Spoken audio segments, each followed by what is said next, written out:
Morning, everybody. Today is the Tuesday, August 9th, 2022 meeting of the County Planning Resource and Development Committee. I see by the room that we have a quorum of committee members, all are present. So let's see, approval of the minutes from July 26th.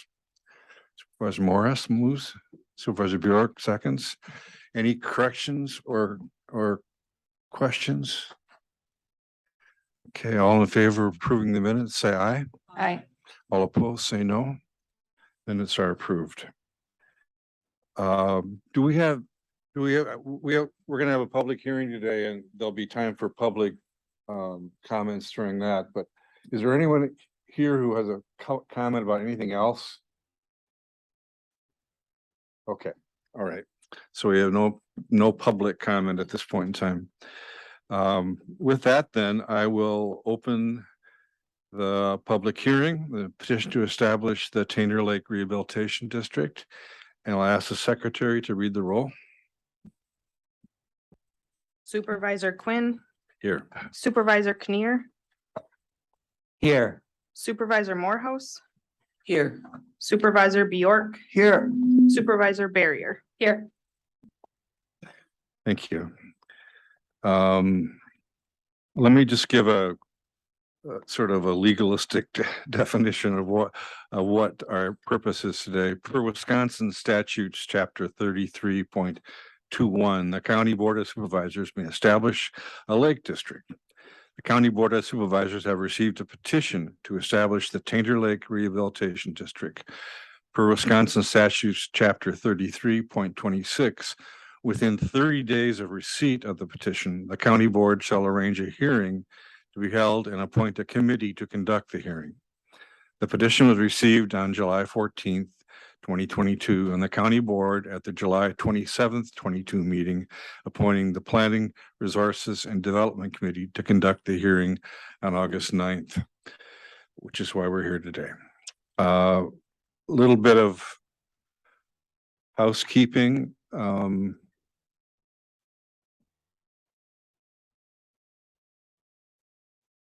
Let me just say first a little bit about how the hearing will proceed.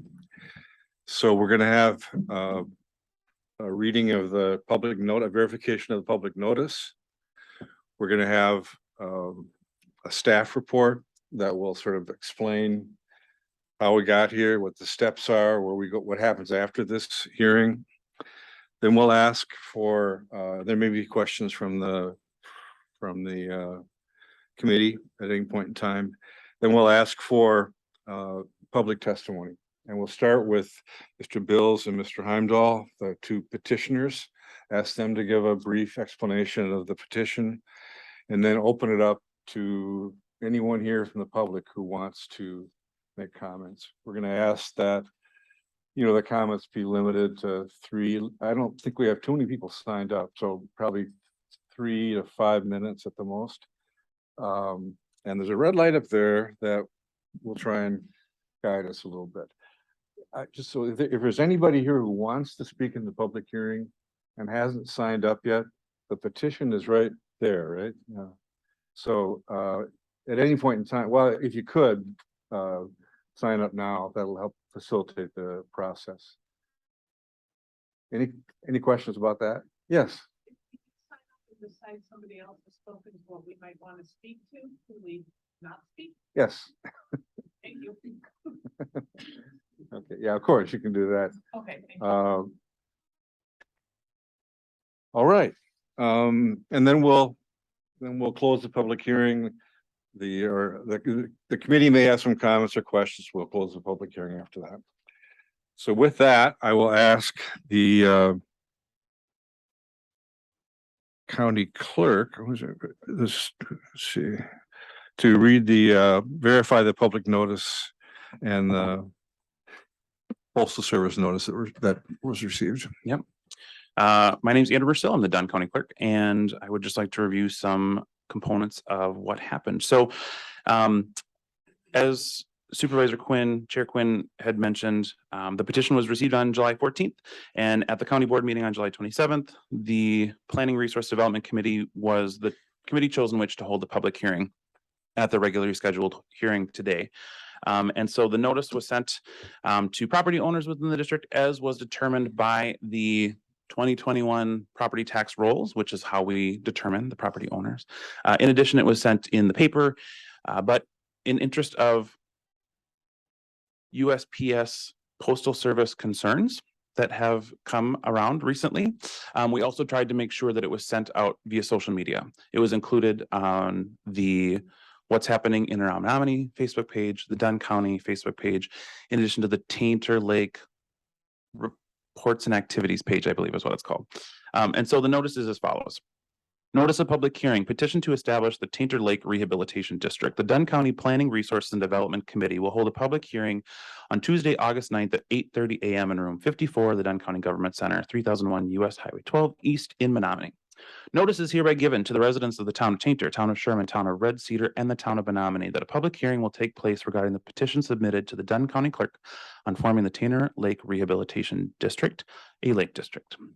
Said petition seeks to establish, pursuant to Wisconsin State Statutes 33.25, a public inland lake rehabilitation district comprised of parcels having lake frontage on Tainter Lake and those parcels lying within the boundaries of the proposed district in the county of Dunn, Wisconsin, as descripted in the petition as follows. Beginning at the west end of the Cedar Falls Dam and proceeding upstream along the shoreline, including all riparian properties and only riparian properties, to the Hay River tributary of the flowage, turn upstream, continuing around the flowage to Peninsula Park, continuing along the shoreline clockwise, including all riparian properties and only riparian properties, turning up the Red Cedar River to a point across from the Russian Slough, across from the Red Cedar River, turn downstream back to the flowage, continuing clockwise around the lake and following the shoreline, including riparian properties and only riparian properties, back to the east end of the Cedar Falls Dam. At the hearing, all interested persons may offer support, objections, criticism, or suggestions as to the necessity of the proposed district as outlined and to the question of whether the property will be benefited by the establishment of such district. Any person wishing to object to the organization of such district may, before the date set for the public hearing, file objections to the formation of such a district with the county clerk. Persons unable to attend may submit written comments by sending an email beforehand to co.dunn.wi.us. A copy of the petition subject to the public hearing may be viewed at the office of the Dunn County Clerk, 3001 US Highway 12 E, Suite 102B, Menominee, Wisconsin, 54751, during regular business hours from 8 a.m. to 4:30 p.m. Monday through Friday, or on the Dunn County website at www.co.dunn.wi.us. Issued this 28th day of July, 2022. Andrew Mercill, Dunn County Clerk. Thank you, Mr. Massa. With that, I would ask Chase Cummings to provide a staff report on the process of developing this hearing. Right. Good morning, everyone. In accordance with Wisconsin Statutes, Chapter 33.24, the county board may establish lake districts. Before a county board may establish a district, a petition requesting establishment shall be filed with the county clerk, addressed to the board and assigned by persons constituting 51% of the landowners or owners of 51% of the lands within the proposed district. Contents of the petition shall include the proposed name of the district, the necessity for the proposed district, that the public health, comfort, convenience, necessity, or public welfare will be promoted by the establishment of the district, and that the lands to be included therein will be benefited by such establishment, and the boundaries of the territory to be included in the proposed district. A petition was submitted to the county board on July 14th, 2022. The county board has appointed the Planning Resource and Development Committee to conduct the required public hearing within the required 30 days following the submittal of the petition. Following this public hearing, the PR&D committee will develop a report to the county board. County staff will compile testimony from the public hearing and present a draft report to the PR&D committee at their next scheduled meeting. At that meeting, the PR&D committee will review the draft and provide input and guidance to the final report. Within 3 months of the date of the public hearing, the PR&D committee shall provide the report to the county board. Keeping with the regular scheduled county board meetings, this report will be provided to the county board no later than their October 19th, 2022 meeting. Within 6 months of the public hearing, the county board will issue their order to establish the Lake District or deny the petition.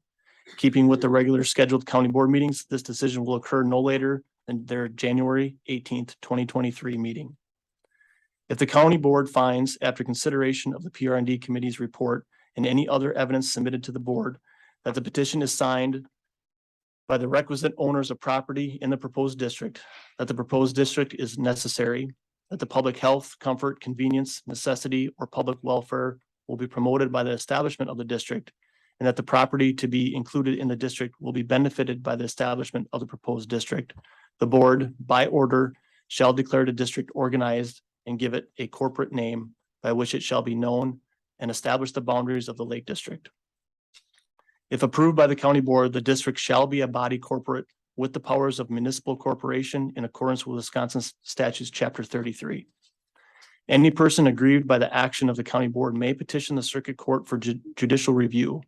A verified petition shall be presented to the court not more than 30 days after the decision of the county board and shall specify the grounds upon which the appeal is based. If the county board finds in favor of creating the Lake District, the county board is responsible for appointing 4 out of 5 initial Lake District board members. The initial board of commissioners consists of 3 owners of land within the district appointed by the county board. At least one of the property owners shall be a resident of the district. 1 member of the county land conservation committee, 1 member appointed by the governing body of the township having the largest assessed value of property in the district. In accordance with Wisconsin statutes, chapter 33.27, the initial district board of commissioners shall hold an organizational meeting, shall select officers to serve until the first annual meeting, and may commence conducting affairs of the district. Except for the commissioner from the Land Conservation Committee and the commissioner from the township, the terms of the initial board of commissioners expire at the first annual meeting of the district. The operation of a lake district is then governed by the district board of commissioners in accordance with chapter 33 of Wisconsin state statutes, which includes the powers and duties of the board, the annual meeting of the district, the power to finance, and the ability to make special assessments and special charges. And that concludes my staff report at this time. Thanks, Chase. Does the committee have any questions of Chase with regard to that? Okay. Mr. Marcel, could you explain the petition process? Absolutely. So as was indicated earlier, the petition was submitted to my office, the county clerk's office, on July 14th of 2022. The petition included 543 signatures out of the submitted proposed number of 931 property owners. A review of the petition in relationship to the December 2021 tax roll per Wisconsin statutes. My office, the county clerk's office, calculated the total number of property owners in addition to working with the Dunn County GIS division. Determined that the actual property owner based on the 2021 tax roll as of December was 945 individuals. The county clerk's office, my office, approved 508 of the 543 signatures that were submitted, making overall percentage of signatures of property owners submitted at 53.76%, meeting the minimum threshold of a 51% based on Wisconsin statutes of property owners to form a lake district. I would love to stay, but it is an election day. Please remember to vote today. If there are additional questions, please feel free to reach out to my office and have a wonderful hearing. Thank you, Andrew. Appreciate your time. Okay, so we are at the point of requesting public comment. And we have, the process will be people who want to comment will have to come up. We'll have to come up to the podium. We ask that you state your name and address. And then you'll have to be sworn in. So just raise your hand and I'll do a quick oath and then you can provide your testimony.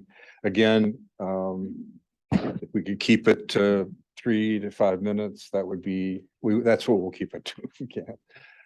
So with that, we have agreed that Mr. Bills and Mr. Heimdahl, as the original initial petitioners, can testify first. And I'll ask them, you want to both go up? Or do you want to do it separately? Okay.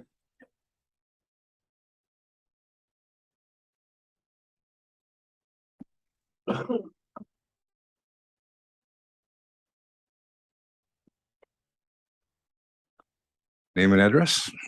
My name is Tom Bills. I live at E 5408 770th Avenue in Menominee. Could you raise your right hand, Tom? You swear that your testimony will be the truth, the whole truth? Yes, I do. Thank you. Thank you, Mr. Mercil and supervisors for having us here this morning. As I said, my name is Tom Bills and I live at E 5408 770th Avenue. And I'm the president of the Friends of the Red Cedar Basin, the organization that planned, organized, and completed the petition drive for the Lake District. I should tell you that I'm not a scientist and I don't play one on TV. Luckily, I don't need to be one because our group has been well advised for the last 10 years and have gained a basic knowledge of our lake. There will no doubt be others speaking this morning who question our ability to improve Lake Tainter without the bodies of water to our north being cleaned up first. Obviously, we feel differently, or we wouldn't have spent upwards of 1,500 hours to get where we are today. As I said, our group formed more than 10 years ago, but during that time, we were only able to secure one meaningful grant. The reasoning behind the lack of grant money is that our group was, by the state of Wisconsin, considered no more than a club. To correct that, we decided to form a lake district. We learned from experience that lake districts get the same considerations as universities when it comes to grant money. We also learned that lake districts could use crowdfunding sources like GoFundMe and can raise money tax-free, solicit funds from businesses, and if necessary, levy a fee or tax on its membership, but only with approval from its membership. That's very important. About 18 months ago, we began planning in earnest, and then near the end of February this year, we began our petition drive. We started with signing events at the Tainter Town Hall, Jake's, and Elk Point. These events netted us about 240 signatures, or about half of the signatures that we needed. Prior to our petition drive, we distributed packets which included lots of information. Both sides of this is chock full of information. There's a video in this QR code. There's lots of research information down here. And then here are the legals, okay? We'd like to thank Mr. Kochever from Dunn County for putting together this map for us. It was a great help. So moving on, our next step was to canvass door to door in the 30 neighborhoods we broke the proposed lake district into.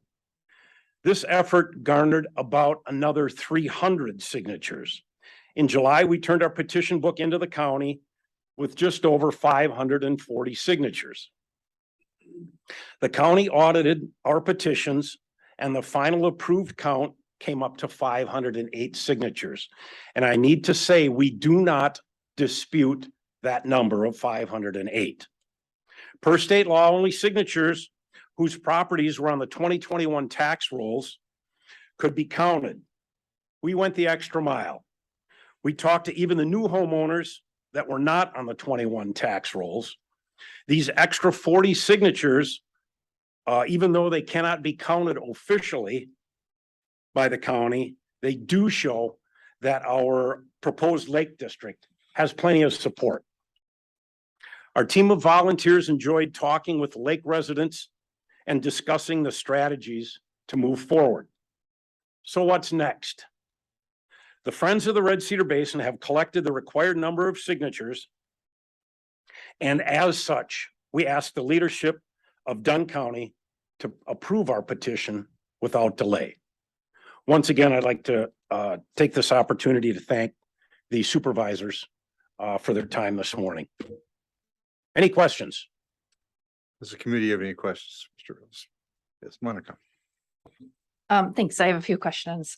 First of all, can you speak about, you said that any taxes or fees that would be levied need to be approved. Yep. Can you say a few words about that approval process? Well, by state law, the Lake District would have to have an annual meeting, which everyone in the Lake District is invited to, and we would encourage people to attend that meeting so they can vote on different issues. Some of the issues might be the specific projects. The others would be on financing avenues for those projects. As I mentioned, that we can levy taxes and fees, but only with the approval of the membership of the Lake District. So they would have to come to the meeting and vote on whether a tax would be levied or not. Satisfactory? Okay, so it's approved based on the people who are there, excuse me, at that meeting. Correct. It's not the whole membership. Correct. Okay, and then are there requirements about noticing about what's going to be taken up at that meeting? Yes. Okay. Yes, we would have to get that information out to everyone in the Lake District prior to the meeting. And we would also use vehicles just like the county did here. We would put it on different Facebook pages. And of course, we would have to have a mailing through USPS to each address. So yeah, they would be notified. Okay. Are there provisions, like suppose that somebody really feels strongly about the taxation, but they can't make that meeting because of work requirements or whatever? Are there any provisions to account for that so that their To the voice best may of be- my knowledge, there is not. Okay. To the best of my knowledge, you need to be present to vote your opinion Okay. or your wishes, I guess I would call it. Okay. And then this is a little bit vague, but so the people who did not sign, do you have any impression about these people and where they lie? Like, is the problem that you couldn't reach them, or they were strongly opposed, or they were like, I just don't have enough information? Like, do you have a general impression of what was going on there? General impression, we had some people that were concerned about taxation. It's always a logical concern. So there was that. And once you start talking about taxation, people get a little worked up. So anything that came after that, in my opinion, kind of got blocked out. There were other issues like another layer of government. Some were concerned that the directors were in charge of the decision-making process. We did our best to explain to them that no, they weren't. The individual membership was in charge of the different projects and price tags that go along with it. Okay. And then I guess one more thing, last question. One of the public comments that we got submitted was they were concerned about the Rice Lake District and how it's been around since maybe 1978 and the lake is still dirty. And do you have any comments about that district versus ours and how they might be different or similar? Well, simple answer is no, because we don't know much about the Rice Lake District, other than the fact that they run their weed eater all summer long. Each lake district is very different with diverse issues that come up in their specific body of water. As I mentioned in my presentation, that I know there are people that are going to be concerned about us trying to clean up Lake Taylor without those bodies of water to the north of us being cleaned up first. I think Dr. McGovern, who plans to speak, can probably answer that better than I can. As I mentioned, it is our opinion that we can do plenty to clean up Lake Tanner prior to those lakes getting cleaned up themselves. Thank you. You're welcome. Supervisor Morehouse. Mr. Chairman, this may be a question for Chase, but I'll direct it to you, Mr. Bills. Is following up on Supervisor Barrier's question, is there a statutory requirement that there be a quorum of landowners at the annual meeting to approve any tax levy? I'm sorry if I'm making you look. No. No? No. No? I don't I'm sorry. believe so. I don't believe so. Okay, There's no minimum landowner number as far as I know. okay, thank you, Heather and Chase, thank you. Mike. Thank you, Mr. Bills. You're welcome. You mentioned a couple of times, taxing, and of course you said that kind of raises, the ears on some people. So could you give me an idea, or explain, I mean, I've read the statute, but could you give us an idea for the record of what is the maximum you could the district could levy in taxes? And are there other ways that the district can raise money that would cost a tax, landowner? Yes, the maximum would be $2.50 per $1,000 of assessed value on your home. And as I mentioned in my short presentation, there are lots of other ways that you can raise money as a lake district. One of the best ways that I can see right now is using crowdsource funding like GoFundMe. I joked about it when I talked with people that I met. I said, there are convicted murderers on death row that have GoFundMe pages that are successful. Our project is very, very worthwhile. And we feel that we can attract donors to our project to help fund it without taxing our lake district. Other things we can do, and we plan on doing, the leadership, when it's in place of the district, would be to talk to local businesses. We have had several local businesses come to us saying that they would donate money, which would be wonderful. We can do things like, as crazy as it sounds, on a small scale, you can have a bake sale. Other fundraising mechanisms that you could raise funds tax-free. So there are lots of different options. And if I were on the board, I would only tax as a very last resort. Just as a follow-up, could you explain what it means in the statute by assessments and fees? Well, an assessment would be based on the assessed value of your property. And that would coincide with the amount of money that was needed for a specific project. So say we wanted to raise $50,000 for a project. We could assess a dollar fee based on your assessed value and spread that cost around the Lake District membership. I think, yes, I understand that part, but isn't it also like an assessment in the city where they put sidewalk in or whatever, where the district could say, okay, there's an area that's going to only benefit these 6 owners, so we're going to do this project and assess these 6 owners? Well, no, I to the best of my knowledge, that is not an option. Chase?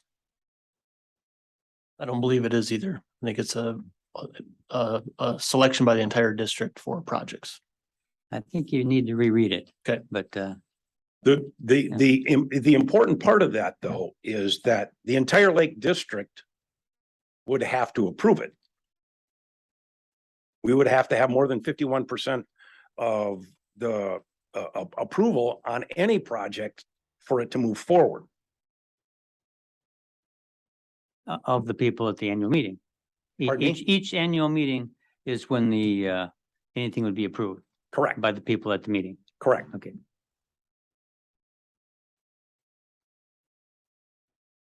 Any other questions?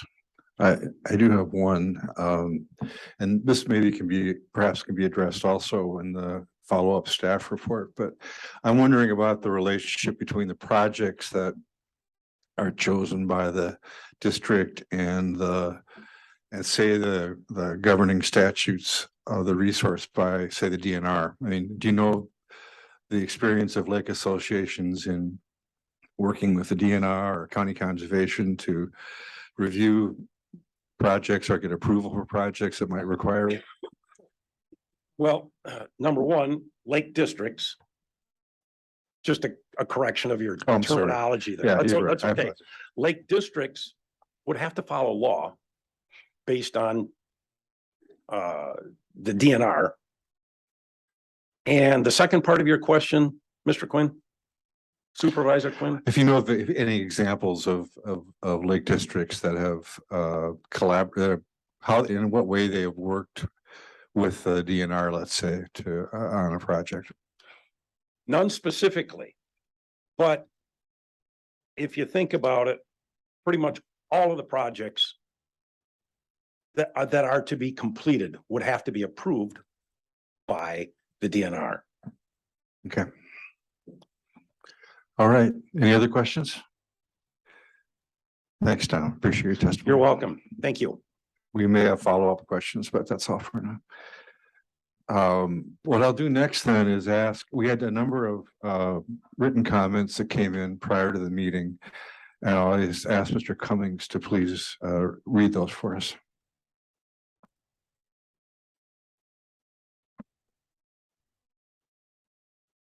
Okay, we have, I believe, 7 written comments, so I will start with in the order that we received them. This is from Darwin and Candy Anderson on August 4th, 2022. I'm unable to attend the Tainer Lake Rehabilitation District public hearing and want to provide the Dunn County Planning Resource and Development Committee my comments below. Please let me know if this format is acceptable, and that all information you require is present to be included with the public comments. Darwin Anderson. To the Dunn County Planning Resource and Development Committee. Subject is a public hearing petition to establish the Tainer Lake Rehabilitation District. I heard from an individual who attended a Friends of the Red Cedar Basin informational meeting that it was reported taxes would only increase $75 on a $300,000 home. I questioned if this is correct. Will taxes only increase $75 on a $300,000 home? And second, since I did not attend the meeting, if this was the tax information presented. From Wisconsin statutes, section 33.30, parent 4A, that portion of the tax that is for the cost of operation for the coming year may not exceed a rate of 2.5 mils of equalized valuation as determined by the Department of Revenue and reported to the district board. If my tax calculations are correct, 2.5 mils divided by 1,000 times 300,000 equals $750, not $75. This is a significant difference, and property owners may have quite a surprise when they receive their tax bill. If the petitioners were misinformed or misled as to the possible increase in their taxes, are the petition signatures valid? Did petitioners sign not understanding the possible tax implications? I feel that before a decision is made on granting this lake rehabilitation district, the petition signers should be informed of the true and accurate tax implications and afforded the opportunity to withdraw their names from the petition. Respectfully submitted, Darwin Anderson, N7886, 555th Street, Menominee, Wisconsin.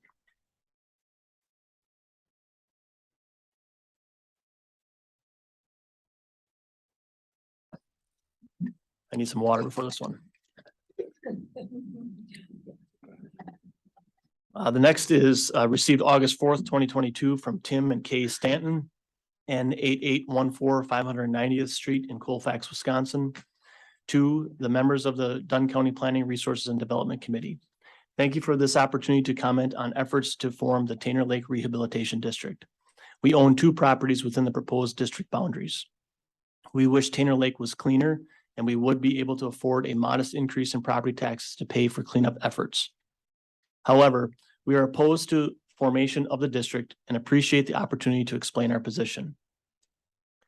We question the efforts made to contact all affected property owners and present them with the facts they needed before they signed the petition.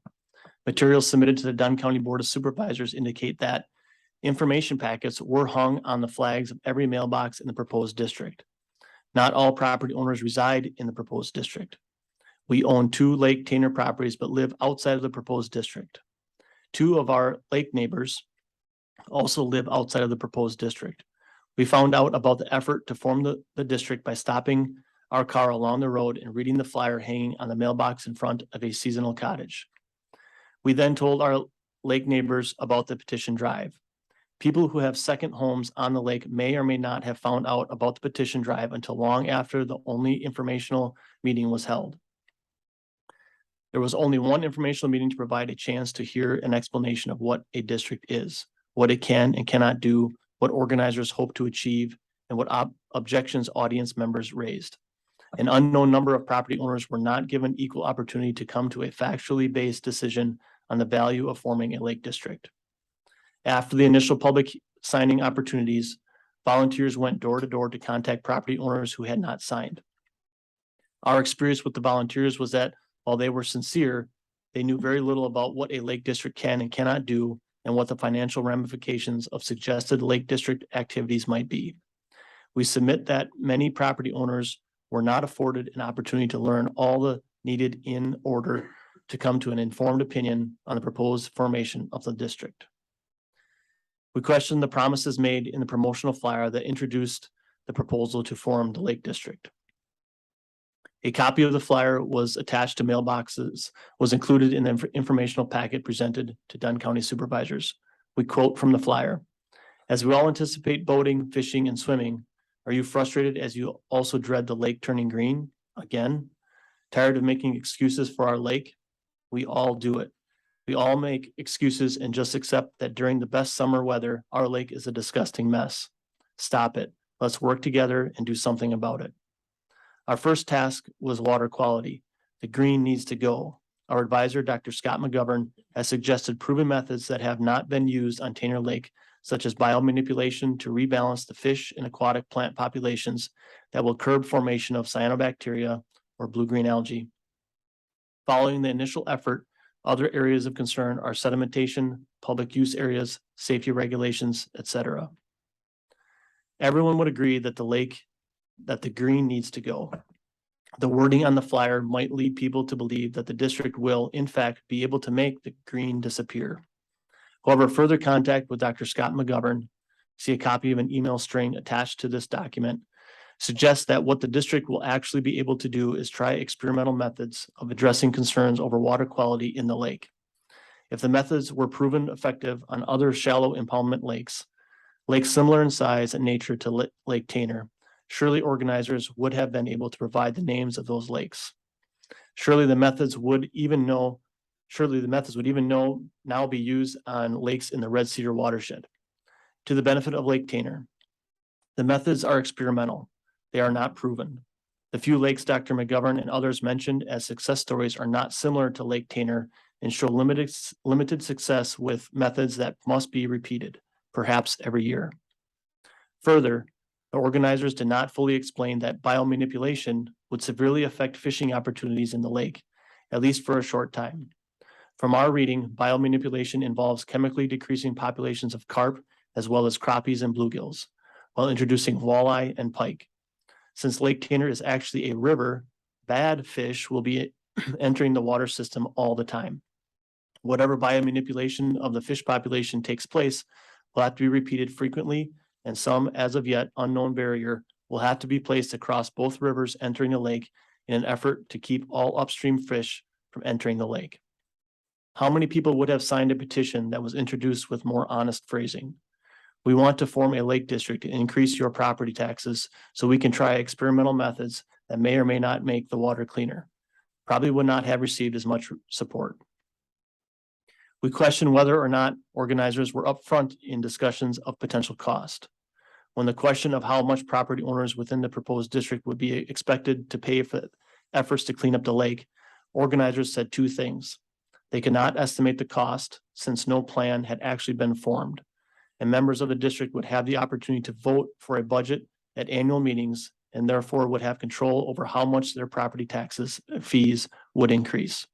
Some recruiters indicated the tax increase might be about $100. However, organizers based much of their discussion on Dr. McGovern's mentions of biomanipulation of the fish and plant populations. If these methods had been successful on a similar lake, surely the organizers could have explained how much those programs cost in the past to give people some idea of the potential cost of just one of the methods that might be tried. There were no estimate offered to the best of our knowledge. We were not able to find costs associated with the biomanipulation projects that have been tried on other lakes. The organizers of the Lake District also mentioned the need for dredging, and several people living around the lake have indicated an interest in having weeds cut so they can better access their docks. How many people would have signed the petition if they had an idea of what it would cost to dredge? The city of Menominee budgeted $140,000 to dredge just Wolski Bay in 2016. The area has been dredged twice since then. Cost of the repeated dredging efforts unknown to us. The areas that are considered for potential dredging in Lake Tanner are far larger than Wolski Bay. Dredging also has to be repeated. The sediment builds up again over time. Our thoughts keep going to the Elk Lake District and its disastrous efforts to dredge that lake. Surprisingly, few people seem to be able to remember the economic hardship that district eventually presented to its members. The Rice Lake District, one of the oldest in the state, has an annual budget of more than $300,000. Much of that goes to cutting and removing weeds. It is interesting to note that Rice Lake residents complain about the green in the water despite the years that the Lake District has been active. How many people would have signed the petition if they had been told of the cost of water management efforts in our region? Perhaps the annual budget will be in the $300,000 range. That translates to an increase of perhaps $300 for property owners. For one of our friends, that may present an economic hardship. Others have indicated concern over how much they will be expected to contribute. We share that concern. We question the inclusion of apparent plans to improve how the lake is used by patrons to improve safety for everyone's enjoyment. This is an ambiguous statement that should not be allowed to stand. Does it refer to health hazards or something else? There is nothing in the documents to show that safety is a concern on Lake Tanner. There's nothing to explain what dangers exist or, assuming they exist, how the dangers would be mitigated by something a lake district could do. There's nothing to indicate how these guidelines or laws would be enforced. We question why organizers believe the Lake Tanner Rehabilitation District will be successful in cleaning up the Lake Tanner when the soon-to-be disbanded volunteer group called Friends of the Red Cedar Basin was not. Yes, a lake district has more funding opportunities than a lake association, but the dedicated, sincere people who worked hard through the Friends of the Red Cedar Basin learned that even with grant funding, they could not bring about improvements to the water quality in the Red Cedar Basin. Again, if the experimental methods currently being tried elsewhere showed promise of long-term success with lakes similar to Lake Tanner, we'd already have cleaner lakes in Wisconsin. We ask that the Dunn County Board of Supervisors deny the organizers' request for a startup grant, should the board decide to approve the district's formation. Although the amount of the requested grant is not specified, we would urge the Board of Supervisors to vote against providing startup grants. The 500+ people who signed the petition could each donate a small amount to provide for administrative costs, clerical assistance, printing, postage, and other costs associated with planning and conducting its first meeting. The proposal to form the Lake Tanner Rehabilitation District focuses on our natural desire to improve the quality of the lake. But organizers failed to balance that emotional appeal with a realistic look at the nature and scope of the problem. The tried science, the available funding, potential costs, and the impact of an ongoing tax burden. We are therefore encouraged in Dunn County Board of Supervisors to vote against formation of the Lake Tanner Rehabilitation District. Thank you for your considering our objections. Sincerely, Tim Stanton and Kay Stanton. And this public comment also includes a dialogue via email through those individuals and others. If you'd like me to read that, I will, otherwise I'll move forward.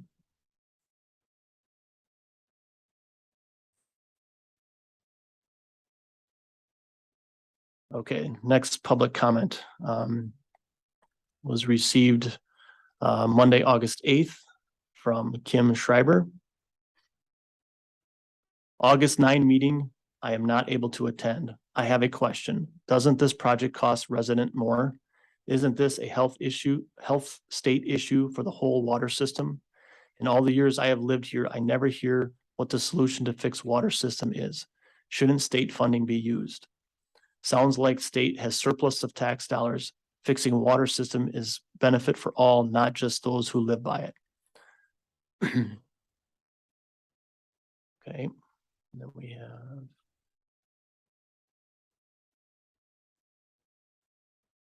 Next one is received on August 8th from John Fuller. The success of lake districts in cleaning up the Red Cedar watershed have been a failure. An example would be the Rice Lake Lake Protection and Rehabilitation District established in 1977. The scope of the Tanner Lake problem is too large for a group of 945 property owners located near the end of a 1,893 square mile watershed covering 8 Wisconsin counties to have any effect on cleaning up Tanner Lake. The only effect the Tanner Lake Rehabilitation District will have is an increase in taxes on already heavily taxed properties. All the residents who use and benefit from the Red Cedar watershed, Tanner Lake, should be responsible for the cost of cleaning it up, not just 945 property owners. We strongly oppose the formation of the Tanner Lake Rehabilitation District. John and Margaret Fuller, N8269 627th Street, Colfax, Wisconsin.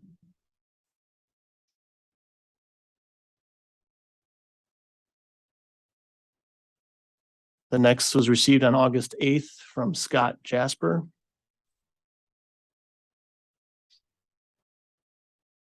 I'm writing to object to the approval of the proposed Tanner Lake Rehabilitation District. While I don't necessarily disapprove of the proposed district, I disapprove of the process used to obtain the necessary petition signatures. The petition organizers were intentionally vague as to the petitions they'd want to implement if the district is approved, and as to where the funding for the projects will come from and how much funding will be required. Since almost all of the petition organizers are members of the Friends of the Red Cedar Basin organization, they know what projects they want to fund and the costs involved that they did not disclose in the petition drive. Hence, those signing the petitions were not fully informed as to what they were signing. All they knew is what little information was on the petition packet. Tanner Lake is in desperate need of help and closer management. A lake district will improve the possibilities for funding and grants to help alleviate the costs of needed rehabilitation projects. Sounds good on paper, but what will be the cost and where will the funding come from? If the Rice Lake District is a good example, their 2022 budget is $345,000, of which less than $50,000 was from grants. The rest of the funding came from assessments or taxes on property owners. And of the $345,000 budget, less than $50,000 was used for lake restoration. The remainder was spent on administrative expenses. Doesn't sound like a very good return on investment. While I'm sure the Friends of the Red Cedar Basin members all have good intentions, if the information I was given by the man who came to my door to obtain my signature is representative of what is in store for our property owners, we can all look forward to huge tax increases. He wants to move sediment around and build islands on the north end of Tanner. Sounds like millions of dollars to me. He also wants to treat the lake with alum. I did a bit of research on that, and while it has been effective on some small lakes with no inlet or outlet, it is unproven on a lake of our size and costs $500 to $1,000 an acre. Sounds like more millions to me. One scary sounding provision in the petition submittal letter. Further, there are opportunities to improve how the lake is used by patrons to improve safety for everyone's enjoyment. What is this referring to? Sounds to me like they plan to infringe on our right to use the lake as we see fit. Do they want to limit water skiing and jet skiing hours? Something else? It's just another piece of information that should have been disclosed to petition signers. Anyway, the details of methods to restore Tanner Lake can be debated at a later time. My point is those details should have been disclosed in the petition drive so that property owners could have made an informed decision as to the future costs they will be taxed to fund. One last point. In his submission of the book of petition signatures, Thomas Bills requested that if the Lake District is approved, the county should fill the interim board members with current members of the Friends of the Red Cedar Basin. If the district is approved, the property owners on Tainer Lake want a diverse board and not 7 people in lockstep as to their viewpoint on what needs to be accomplished on Tainer Lake. The interim board members should come from at least 1 per township and not all members of the Friends of the Red Cedar Basin. Respectfully submitted, Scott Jasper, Town of Menominee. Okay.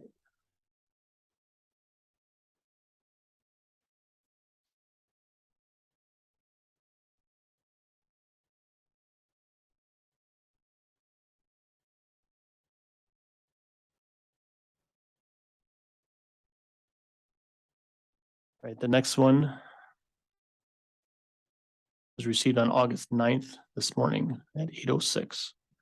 I'm writing you as we are unable to attend tomorrow morning's meeting, which was scheduled for a time when most of us around the lake are at work.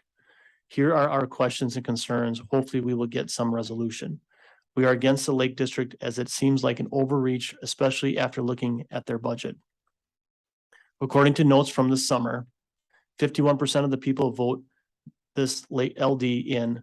Everyone who owns property on the lake is included. Is there an opt-out? According to notes from the summer, operating expenses are covered by a proposed annual fee of $25. Is that per property? According to notes from the summer, board is unpaid volunteers, but expenses could be reimbursed. Though on the proposed budget, there is $60,000 for salaries. How is a LD governed? Are they nominated or are they appointed? Could a LD become a homeowners association? How much will it cost lake property owners per year? How will that be determined? Can you raise taxes? Will you schedule meetings and informational meetings always during the work week during usual work hours? Will forming a lake LD help? What is the expected time frame for this cleanup? Does this cleanup look at root causes such as Chetek River? How will projects and budgets be introduced to the membership? What if they cannot be there? Will it live stream or other social media? Did the people behind the petitions ever look at a satellite map of our drainage basin? Do they understand how green it gets from Chetek? According to the submitted budget, the vast majority of monies goes to administrative expense. What exactly is that percent? You talk a lot of voting, but the LD is the present members or will all have ability to vote. I thank you in advance and hope we can get this information somehow. For now, we disagree with it and do not stand with them. Randy and Keller Rowanwetter.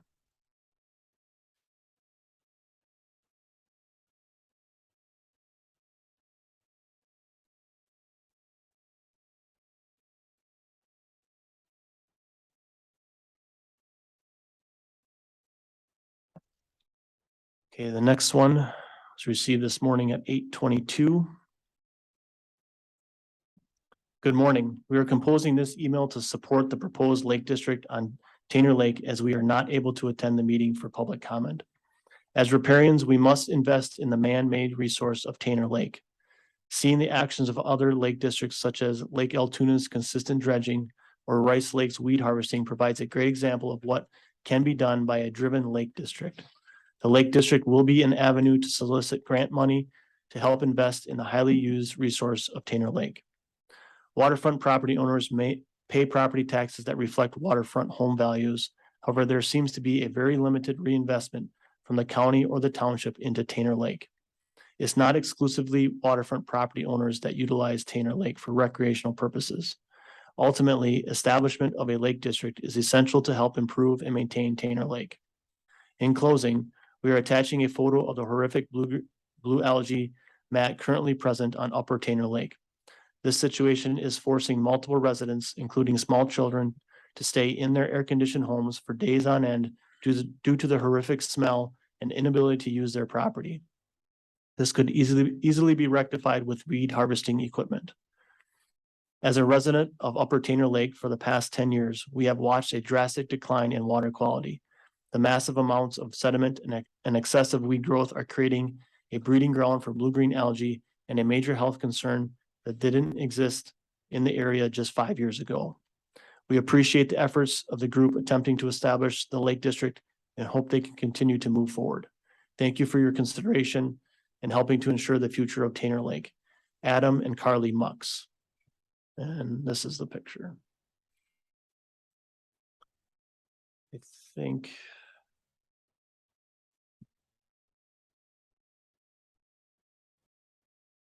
I believe that is it for the written comments. Thank you, Mr. Cummings. Okay, so we will move on to public comment from those attending today. I have a list here. If in the course of this, going through this list, someone else wants to add their name, that's fine. So we have about 11 people who signed up. We're going to ask folks to limit their comments to around 3 minutes if they can. You'll have to give your name, address, and be sworn in, and then you'll remain sworn in for the remainder of the meeting in case we ask you a question or you want to speak again. So with that, the first name on the list is Chuck Tack. Mr. Tack.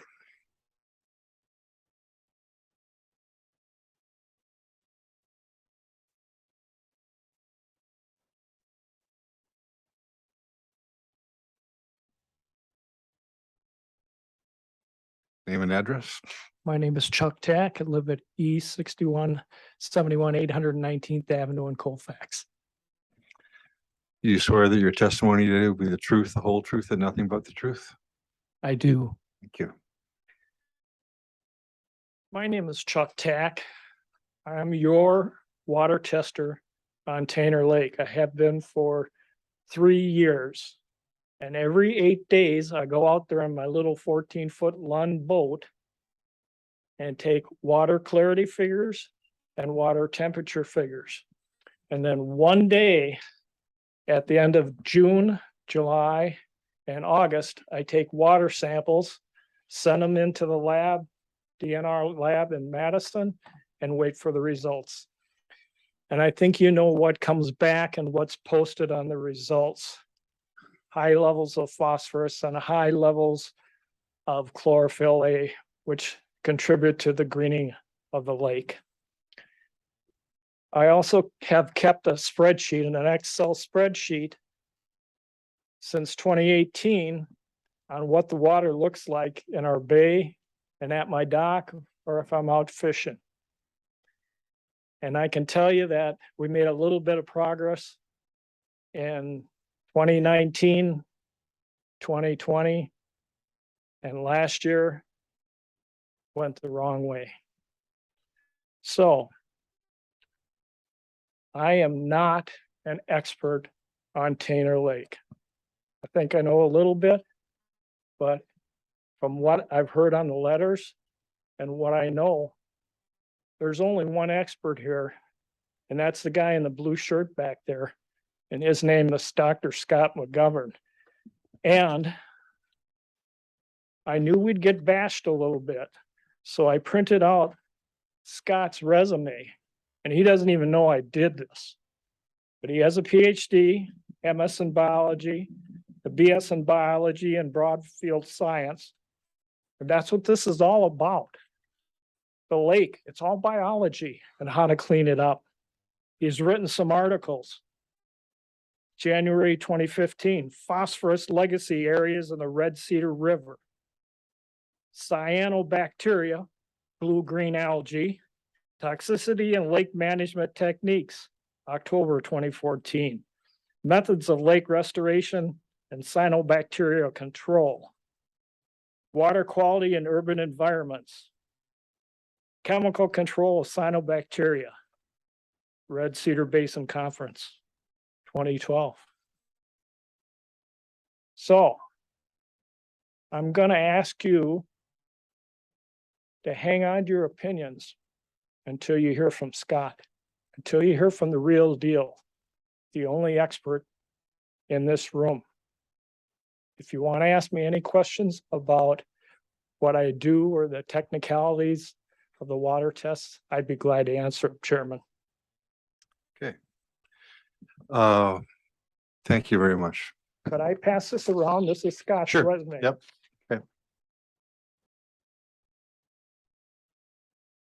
Okay, next I have Jerry Porter.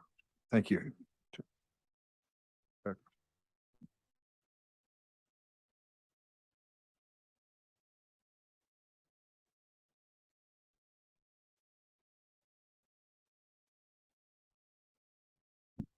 morning, my name's Jerry Porter. I live at E 6397 836th Avenue, Colfax, Wisconsin.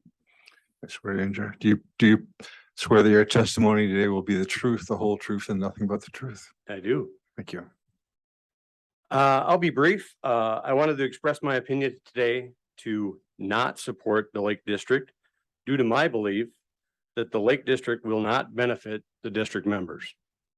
I also want to express my concern with the process of project and taxation approval without a quorum of the district members. Thank you. Thank you. Next is Brad O'Connell.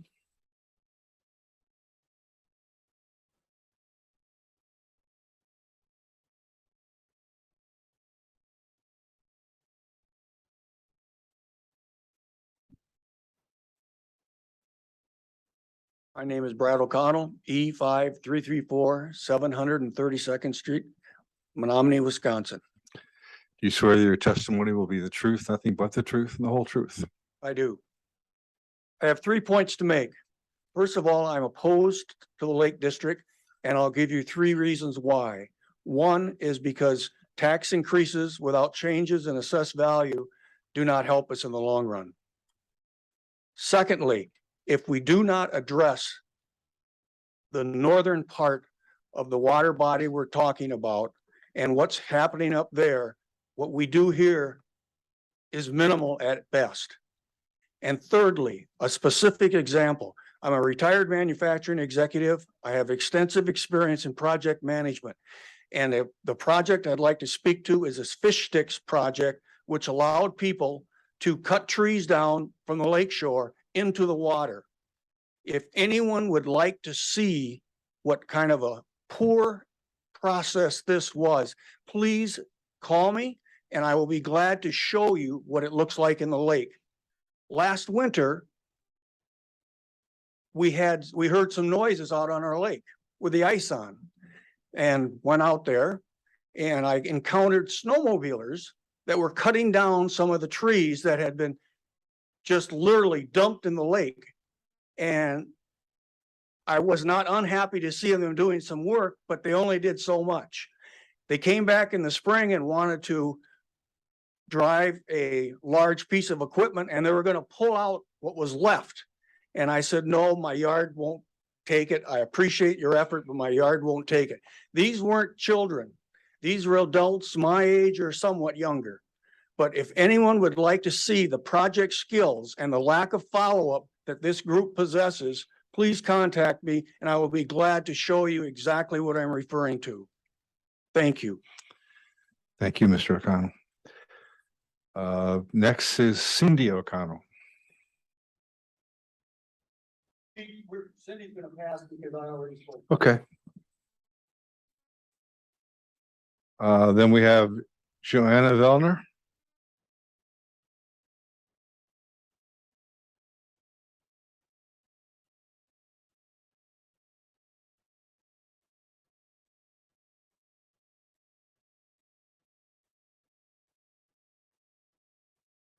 My name is Joanna Kellner. I'm at N7455 537th Street.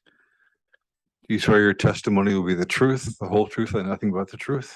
Yes, I do. Okay. So first of all, I support the Lake District because I'm happy that somebody is actually trying something. I don't know if we're going to get anywhere, in our lifetime, but I think if nobody tries to make a change, then it's never going to happen. There's a few concerns. One is about communication. Like you stated that we all got informed of this meeting here. Nobody I know got an email or anything in the mail. I'm not on social media, so I don't know what was out there. But for the Lake District, the communication's got to be better than that. That people don't just find out from neighbors. Like our neighbor up on the lake, he's got a seasonal cabin, lives in Chicago, and he just found out about the whole thing. Nobody told him anything. He didn't have a mailbox where that flyer could be on. So things like that have to change. And also, I mean, even here, you don't have to be present to make a comment. You could leave a comment online. So I don't think it's right that somebody has to be present to voice their opinion and vote for anything at the Lake District if they can't be present. There is people that are elderly, they're down south for part of the year. There might be people deployed overseas with the military, they can't attend. You might not be able to get off work or you lose your job. So that is a big concern of mine, that not everybody has the opportunity to actually vote who wants to. Plus, there is no facility that would support 900 and something people if everybody actually would show up. So that is a big concern of mine. But I think we need to do something. Thank you. Thank you.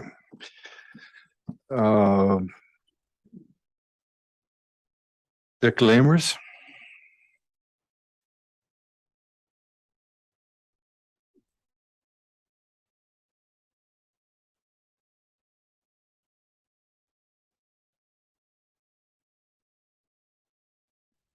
Good morning, Dick Lamers, E6373 836th Avenue, Colfax, Wisconsin. Do you swear your testimony will be the truth, the whole truth, and nothing but the truth? I do. I want to start by thanking the people that wrote in earlier, some extremely well-written comments about what the Lake District does and doesn't do. I want to thank this committee, your hard work, the different organizations that you have supporting behind you. I think don't get anywhere near the credit and the information out to the community about what you do. And specifically Chase and your organization with the Land and Water organization. I believe that's where our money should continue to go to and support, because those are the kind of efforts that truly have the science behind it and have worked and will work in the future without taxing us individually that live on the lake.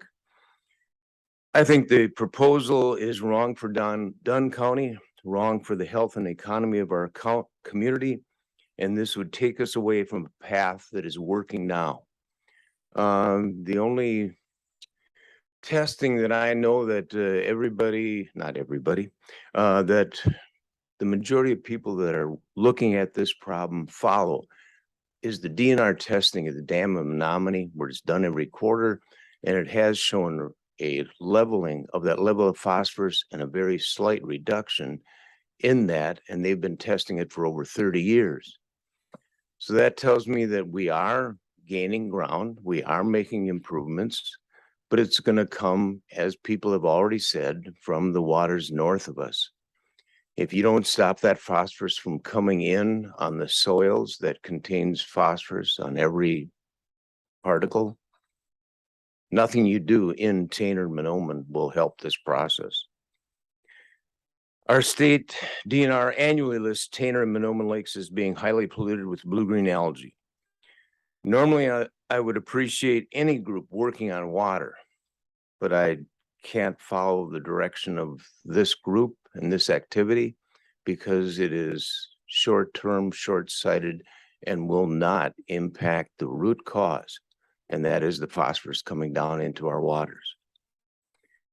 In any problem solving, project management, etc., everyone looks at a root cause, and all these other things are minor issues, and continuously this proposed Lake District has been looking at these minor issues, not the root cause.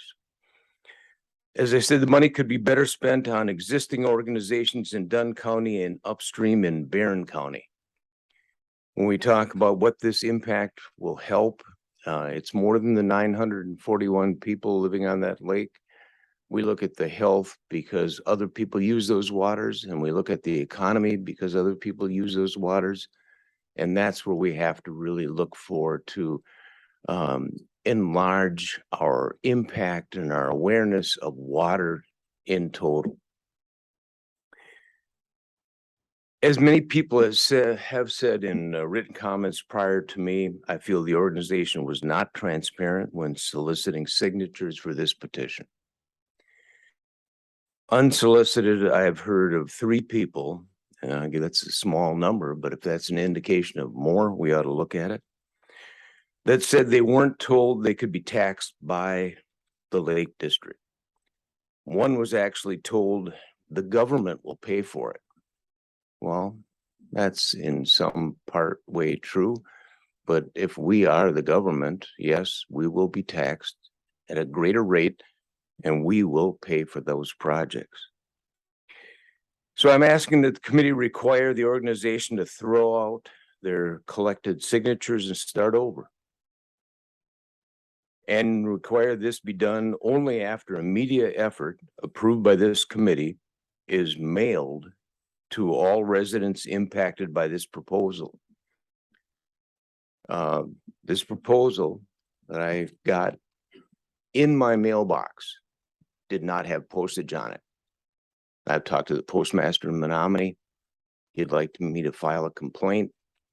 I just wanted to tell this public hearing that is not the correct process.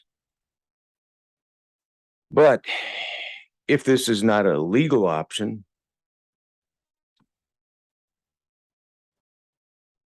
I would request that at a minimum, the same media requirement be sent out with an option for residents to withdraw their signatures from that list by returning a note to their town clerks or this PR&D committee. One last piece. I want to read to you again from this document that was sent out to everyone.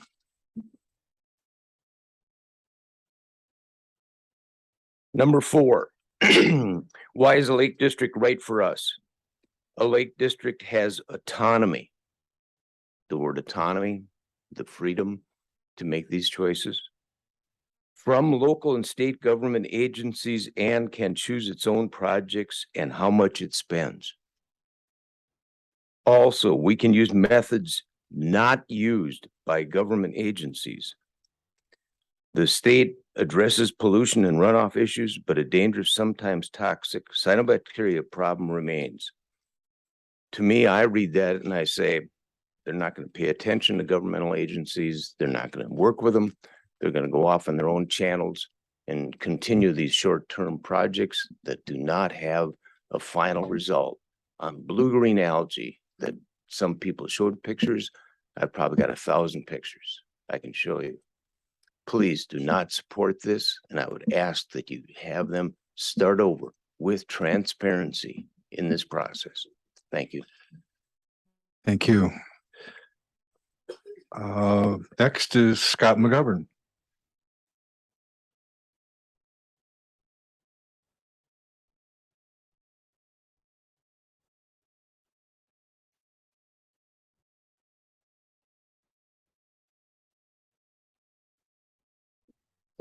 Scott Mcgovern, 707 Locust Avenue, Menominee.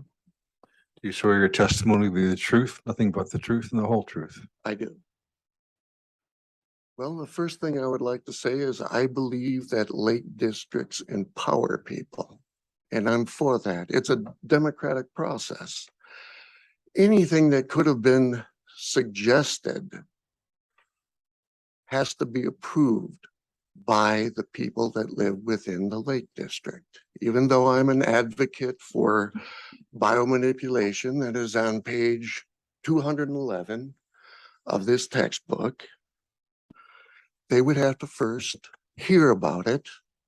We would have to have an interest. The leaders would have to take leadership roles in telling the people what could be done and what could be expected.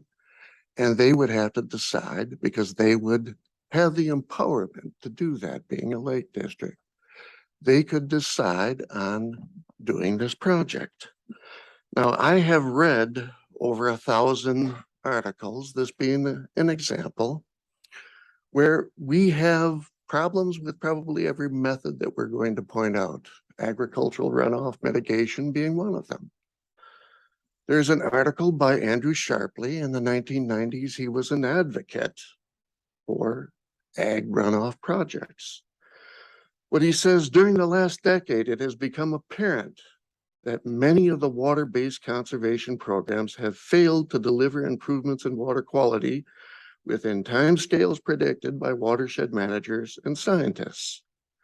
They talk about the agricultural methods that are trying to reduce phosphate, and sometimes 20, 30 years ago, minimize water quality degradation due to eutrophication.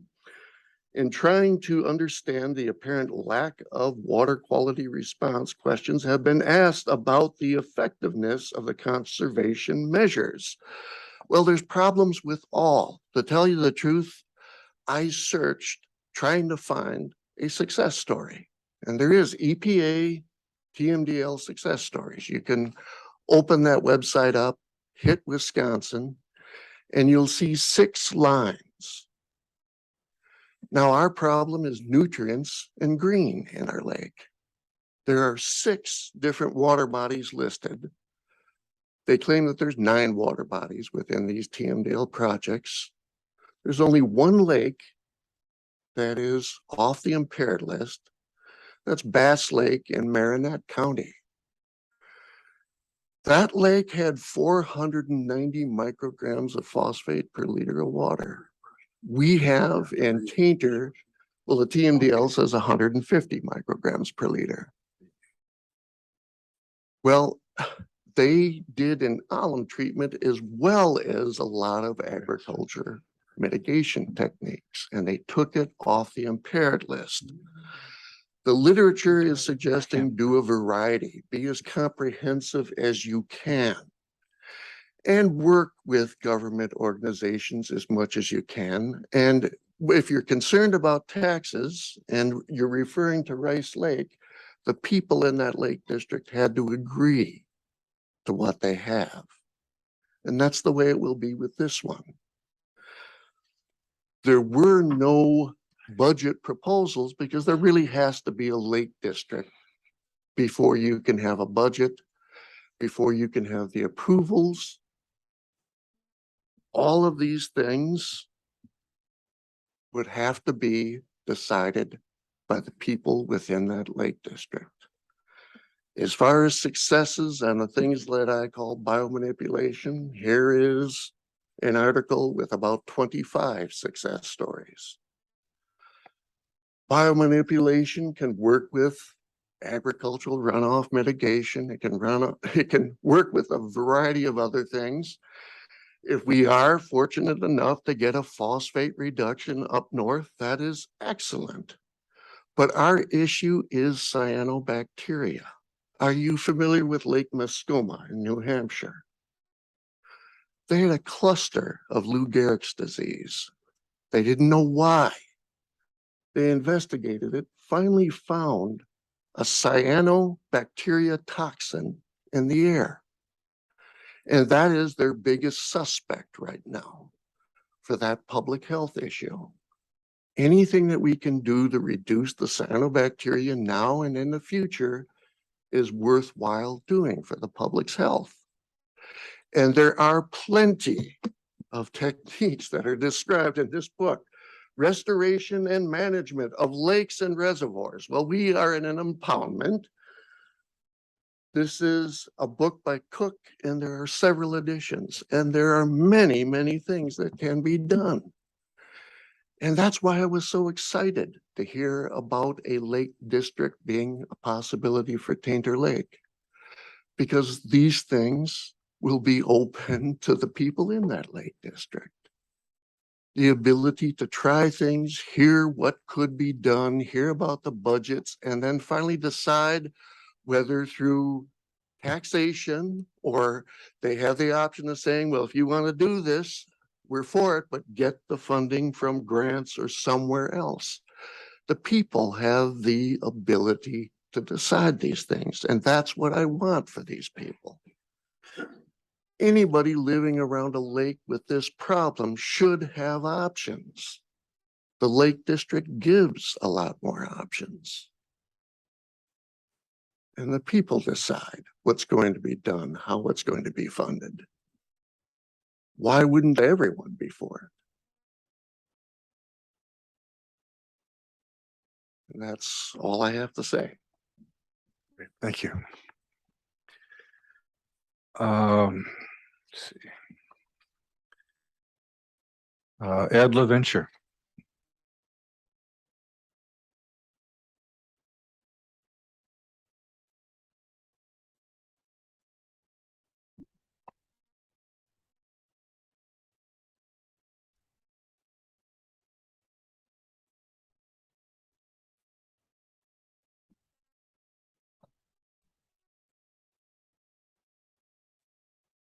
Ed LaVenture, E 5233, 750th Avenue, Menominee. Do you swear that your testimony will be the truth, the whole truth, and nothing but the truth? I do. I Thank have to you. comment, the last time I had my arm up like this is when I went to Vietnam. Thank you. Let's be, thanks, Ed. Yeah, we've only lived on the lake for 44 years. And, but two things that might help is, one, the Hay River watershed started back in 1979 to improve the Hay River. And it was a federal program, but part with the state. And long story short, the DNR and the federal government didn't work together on that project very well, but they got pushed to get it done. And they cleaned up quite a bit of the lands along the lake, the river, I mean. And I don't know how it's shaped up today. This is 40, 50 years later. Number two, on our road, 750th Avenue, the soil conservation wanted to put a dam in or something to keep the runoff down. And there was a fight between them and the DNR and the landowner. And long story short is the silt in our bay, which is lower Lake Tainer, is about half that bay. It's got about 1.5 feet of silt in it on the left side, and it'd be the west side, and the rest is sandy bottom. And I know that because I'm a diver and I dove down there. Put your hand in that silt, and it's just floats up in the air. It's sitting there in the bottom of that bay. So in the long run, I'm not for the district because we've paid the DNR now for the last 50 years, hundreds of millions of dollars, and it's their responsibility. They're a government agency. We don't need them to tell us a lot of stories. We need them to do something. They did, what is it, 15 years ago, 20 years ago? No, they got Jerome Foods to change the way they spread all the manure from the turkey farms. The DNR oversees that. So there is options to do it, but we have to have the DNR do its job because that's our responsibility. We're paying them to do that. We don't need to add layers of government, which is, Mr. Lammer there said that very, very well. I don't speak as clearly, but I'm so glad that they're putting that out there, that they should do their job, improve and improve our conditions, and that you got to do it above local fishermen that fish on the Hay River, coming in above Colfax and up there, but where the water comes in from Chetek. They said that water coming in from Chetek is really dirty water, and they've said that consistently over the years. And they said, and we've owned land north of the lake since 1969, and how the lake affects everything is when they did some work on the dam back in, I'll say that would have been like 1972. They lowered the lake 9 feet at that time, and it shut off our water up on County Trunk G, up by G and 25. So water is important. So I hope that we get the DNR to do its job, not a lake district, because it just adds another layer of government. And I've seen in both cases on the work done on our road and in the Hay River where the government agencies didn't work together, but we need to push them to do their job. It's their job. Just as we ran into it in other issues with people with special needs. So thank you. Thank you. So we have 3 people left. Next is Al Brown.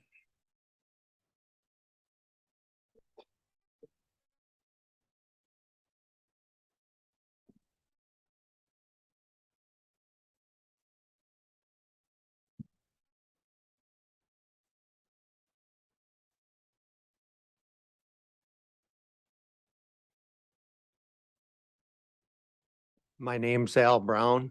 I live at E 5294, 768th Avenue, Menominee, Wisconsin. Do you swear your testimony will be the truth, the whole truth, and nothing but the truth? Yes. Thank you for your deliberation on this matter. I think it's an important item for you to be involved with, and I just want to testify in favor of the group and a formation of a lake district. I think that while there are many reasons not to do anything, I think the harder decision is what to do. We need an organization and a structure to be able to communicate to the public. Obviously, groups and organizations running independent of any county, state, or other body is just haphazard at its best, and it's going to be a lot of isolated projects that whether they may be effective or not. I see a lake district as a means of accountability, whether it be through finance, whether it be through public notification, and it provides a structure for us that live on the lake to be able to voice our concerns and to have a group that will consider those concerns and possibly do something about it. The last thing that I'll say is that this is also, by creating a lake district, a good opportunity to create a district community where we are working with the DNR, we are working with the county. My last comment would be that it's easy. The easiest thing to do is to do nothing and leave it to you as the county or the state to do it. And then we have no say in what takes place. We can't control what happens up in Chautauqua or in Rice Lake. We can't control what goes on in Lake Menominee or downriver, but we can control what's around us and what's on the lake. And I would say that the people that live on the lake benefit from the lake. Okay.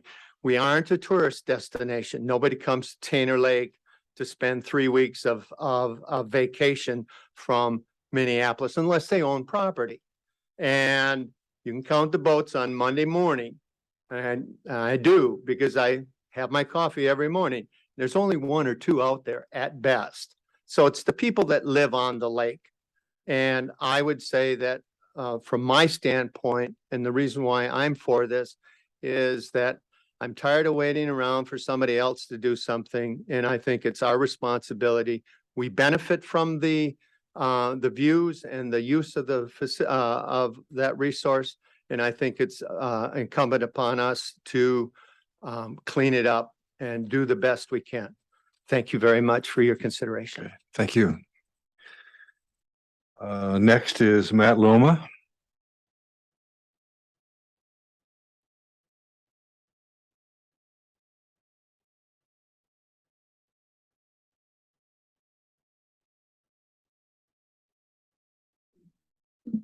Hi, I'm Matt Luoma, E 5486 770th Avenue in Menominee. Do you swear your testimony will be the truth, the whole truth, and nothing but the truth? I do. So I do think a lake district can be beneficial, and hopefully this one will be effective, but I do have a few concerns about some guardrails on the organization itself, how it runs. Similar to what others have voiced, is there a way to achieve a quorum on any taxation-based voting items? Would an absentee voting option allow folks with either illness, out of area, or even introverted individuals who wouldn't attend such a large meeting, can they pre-vote for some of these items? But in order to determine a yes/no vote, there needs to be an effective summary and deeper details available for each of the proposed projects. And that's where the logistics comes in and communication comes in. And with an annual meeting, some of these projects would need ahead of time to have their budgets, or if they have pre-approved grant or GoFundMe money, their impact, their timeliness, and an effectiveness to monitoring of what is a success for this project.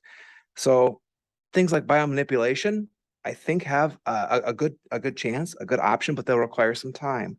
And so annually we need to plan, do, measure, and then reevaluate and continue to see if yes, we continue with this, or no, we have to adjust and pivot and change how we're doing our biomanipulation. The problem is each project proposer or sponsor might want to try to apply for money ahead of time. And if there is a lake district, I'm hoping that they can be pre-funded for things like grants or business sponsorships, or even the GoFundMe stuff ahead of time. And if that's an allowed option, I'd gladly vote for those types of projects, assuming that they follow the legalities that the DNR and other entities have.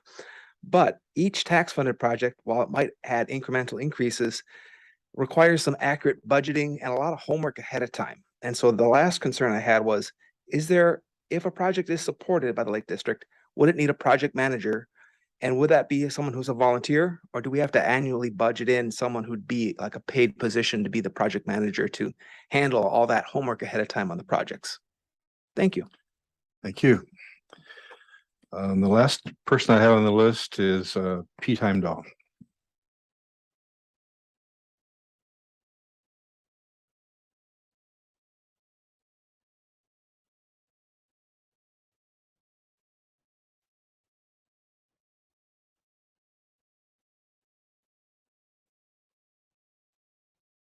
I'm Pete Heimdahl, N 7298, 520th Street, Menominee.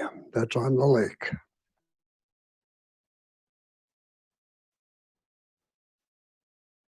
Oh, sorry. I assume. Do you swear your testimony will be truthful, the whole truth and nothing but the truth? I do. Thank you, Pete. Well, I was getting tired at Tom.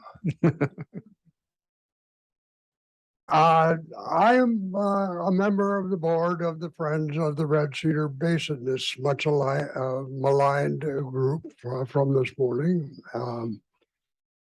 We are the sponsors of this project, a very, very necessary project in my mind. But I want to dispel a couple of not rumors, but a little bit of misinformation or misunderstandings that come about in this project. I was one of the canvassers for one of the 30 neighborhoods that we chose in order to do the petition. And one of the questions I was asked usually was, well, what are you going to do?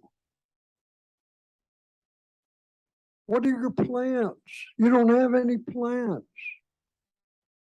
Well, that wasn't our mission as the Friends. We are not the Lake District. It does not exist yet.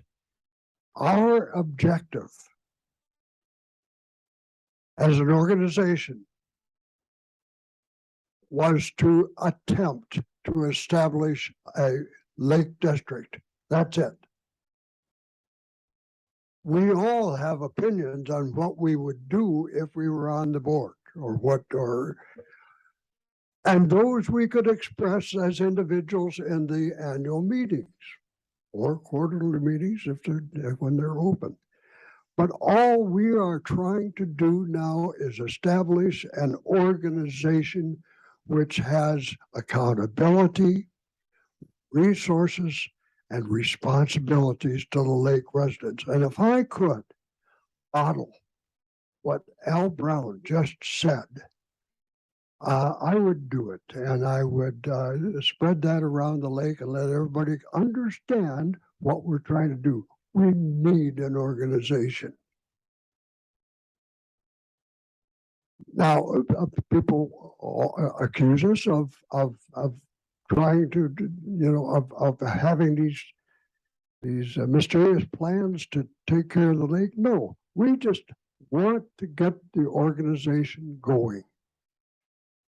And whatever happens, happens. And I guarantee you, as soon as the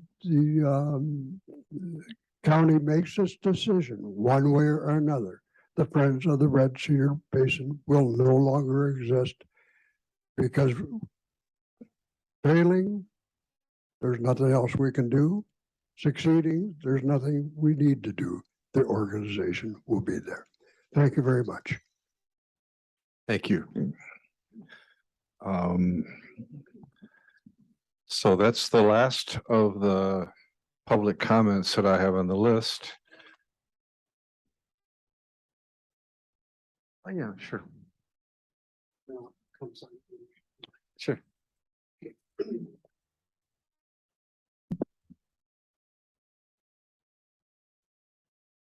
Good morning.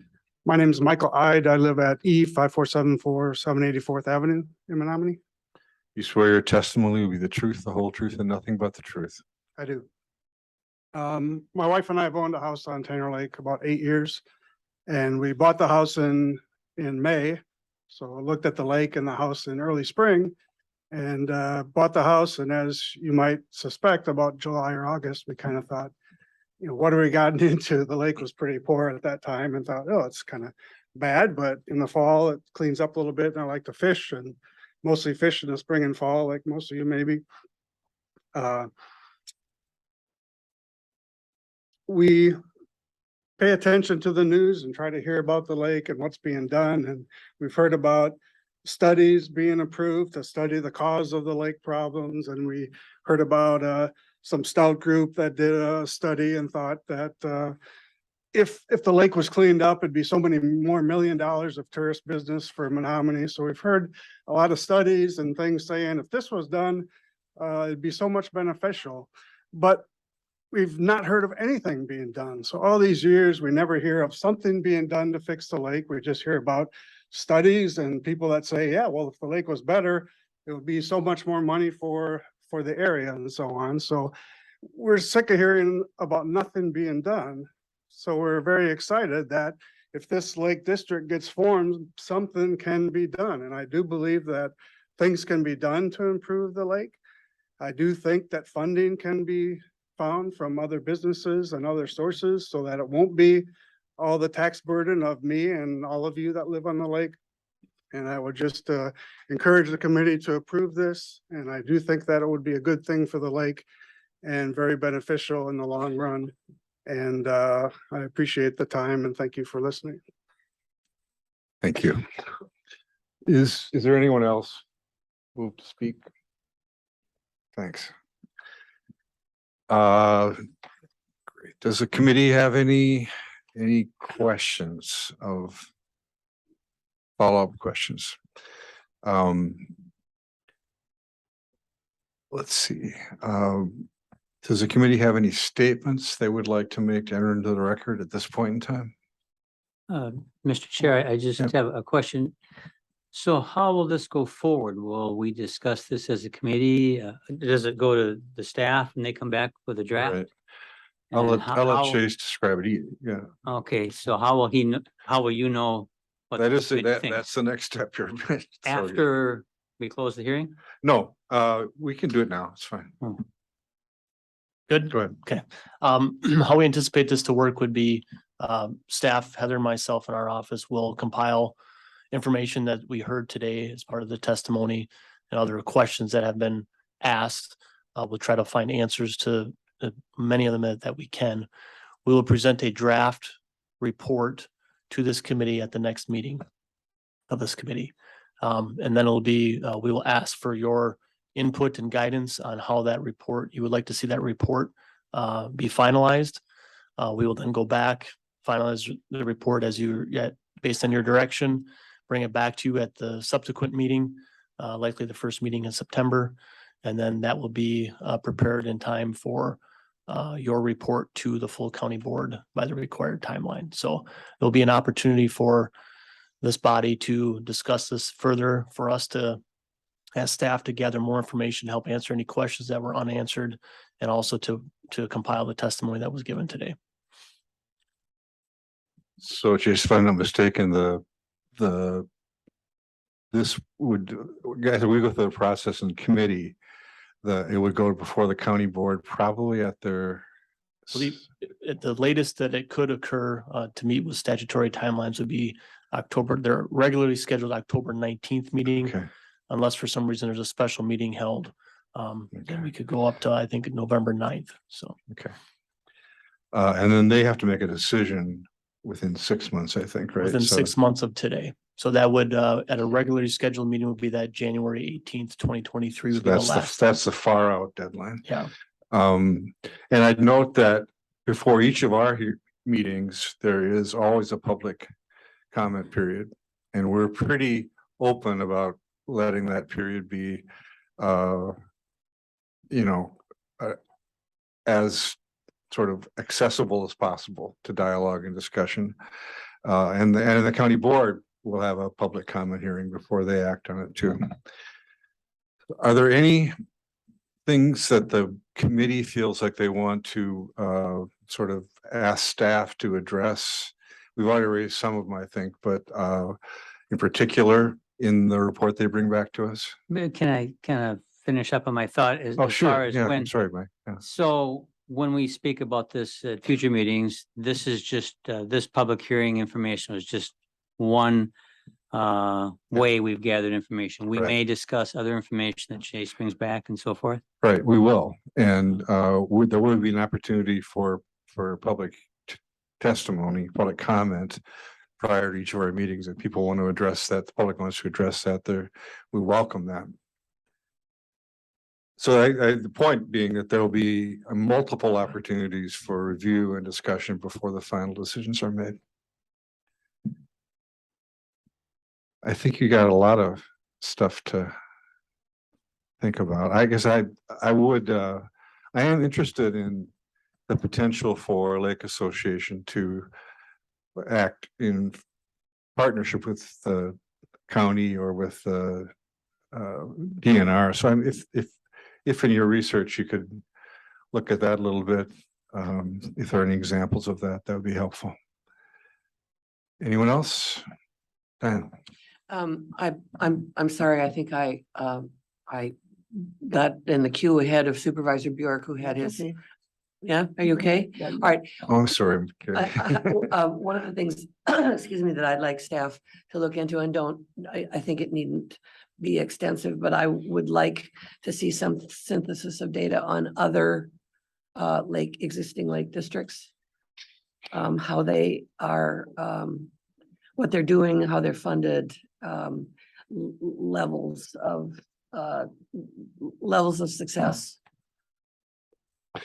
But again, let's not make this extensive, but more data than we currently have. Supervisor Burke. Thank you. It appears that, both sides had a very good talking point, and I think it's got a lot of possibilities. What my concerns would be is absentee voting at the annual meeting for any kind of taxation. So even though you can't make it, you still would be able to have a voice in it. And another thing is only a certain percent I would like to see could be spent on, administration. So all the money isn't tied up in just getting things going, but actual projects. So that'd be a couple of points I'd like to maybe have investigated. Thank you. Annika. There are some numbers that I'm wondering if you could research to include in the staff report. I'm curious about the average property value of properties in the proposed district, what their average property taxes look like right now, and then what the maximum what the maximum tax levy would be on average for those people. So that yeah, just to make these numbers a little bit more concrete. Right. Thank you. When I read through the statute, it surprised me how much like a city or village a lake district is. They have a lot of powers. So I'd like just a clarification on 33.32 special assessments and special charges. I read that a little differently. And the ability to make ordinances. Those are the kind of things that I've heard. So money and control, just so we have a look at that. Thank you. Any more? All right. Well, I think we did our duty today. And with that, I will close the public hearing and maybe have a quick 5-minute recess until we go back to our regular business. Thanks everybody for coming. Appreciate it.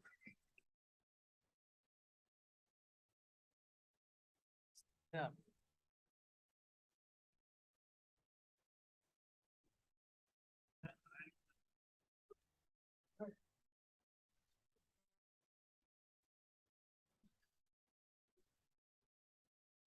we still recording, Tom? Are we still recording? Are we recording? We are still recording. Thank you for. Thank allowing you. us to voice. Sure, Appreciate it you very bet. much. That on the flyer, it actually said there that they have a guilty for taxation, so. Okay, we're back in session of the August 9th PRD meeting after following the public hearing. And we're back on regular agenda. So moving down to item 6, staff reports, register of deeds, monthly report. Review this.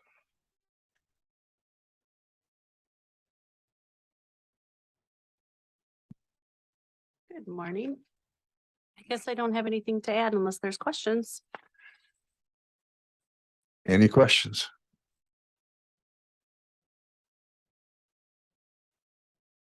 Okay.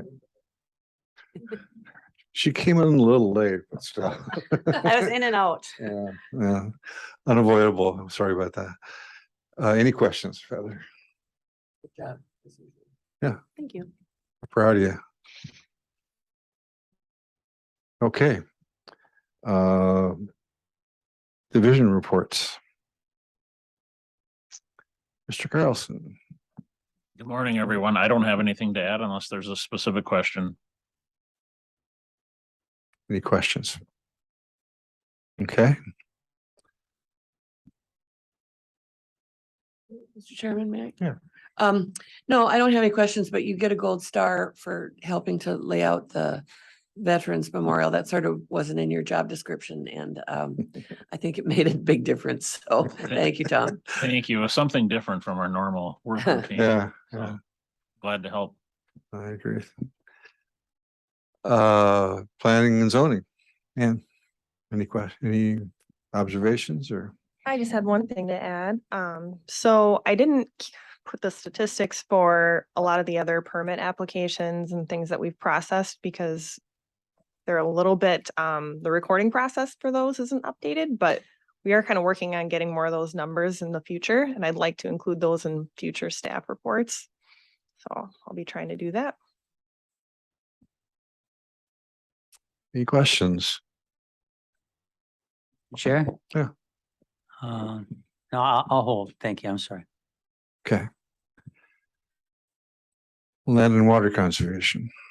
Mr. Cummings. Nothing to really add other than what's in there, but just to point out that that community field day for the Red Cedar Demo Farm was successful. I believe there was 47 people there. Wow. 5 county board members. We got received numerous positive comments afterwards. Learned some things of what we should and shouldn't be doing in the future as far as timing and logistics and things like that. So I think it was good. Any questions, Mike? Just a comment. I see you said Tina Barone, lead organizer and presenter. It sounds like an honor, but a lot of work. Yeah, staff from time to time get roped into doing certain things, and certainly we all in the Land and Water Conservation Division have gone through, since the adoption of our Ag Performance Standards and Manure Storage and Management Ordinance, have gone through a lot of effort in trying to establish how we should interpret that ordinance in cooperation with existing state codes. And those challenges and talking points that we went through just internally are certainly shared by across the state. Administrative code can be ambiguous at times. It can be a lot of gray areas, and depending on unique situations, the interpretation can change. So I think it was appreciated statewide that this conversation was had, and we've had those from time to time over the years, but this one I think was attempting to put a little more pressure on DNR to make some judgment calls as to how to interpret certain things in code, which affect all the counties. So Tina is part of the technical advisory committee for our state Wisconsin Land and Water Conservation Association. And if you know Tina at all, she takes something on, she does it 110%. So she was quite involved, and was willing to speak up and present on this. So I think it was appreciated by everybody in the state. And certainly her conversations related to this extended into our internal department. Heather and I heard all about it all the times and was able to provide feedback to her, which then incorporated into that presentation too. So it was good. Mr. Chairman, thank you. If you can do this without violating privacy, you mentioned that there have been some issues with landowner cooperation. Can you enlighten us a bit on that? Sure. So implementation of our ordinance is relatively new from the respect that, the ordinance was adopted a year ago in July. But NR 151 has been in place since 2002, and our ordinance really just adopts those ag performance standards into code. So we have a number of situations that primarily were driven by complaints. Some were obvious erosion issues that may have been existing for multiple years that we are now attempting to get a handle on and address. A couple of them are fairly visible along main roads, and the cooperation by some individuals is not, and it's not unexpected. I mean, no one wants us to come out and say, you need to change. But we do have scenarios that we're working with landowners that are very cooperative and actually were looking for assistance, didn't know what to do. So we have those situations. We also have situations where we may need to step up our enforcement and methods of contacting those individuals. We have communication with them. We get some feedback. There's one particular case that's gone radio silent now.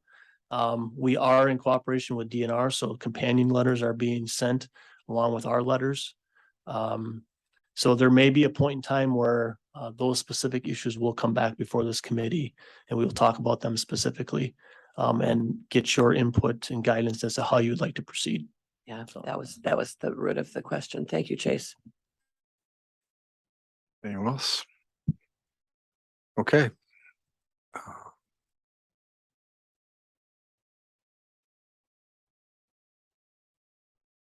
That's it, I guess.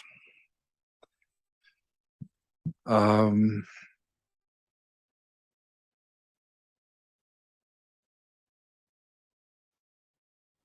announcements? Guess the RU thing on.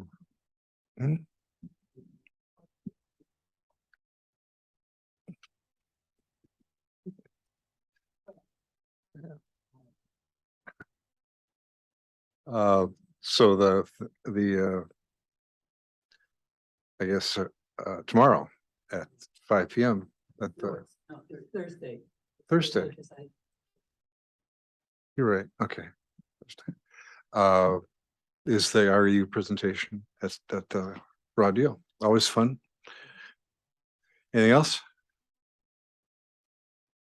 There's also a pasture walk for the Women in Conservation group at Home Dairy Farm at 6 o'clock tomorrow. So it's two Actually, things. it's Thursday, right? It's the same time Thursday. as Lakes RAU. Yep. Yes. Put down they just always put down the day and the date, I think, for old people like me. Okay. Anything else? Then we're adjourned.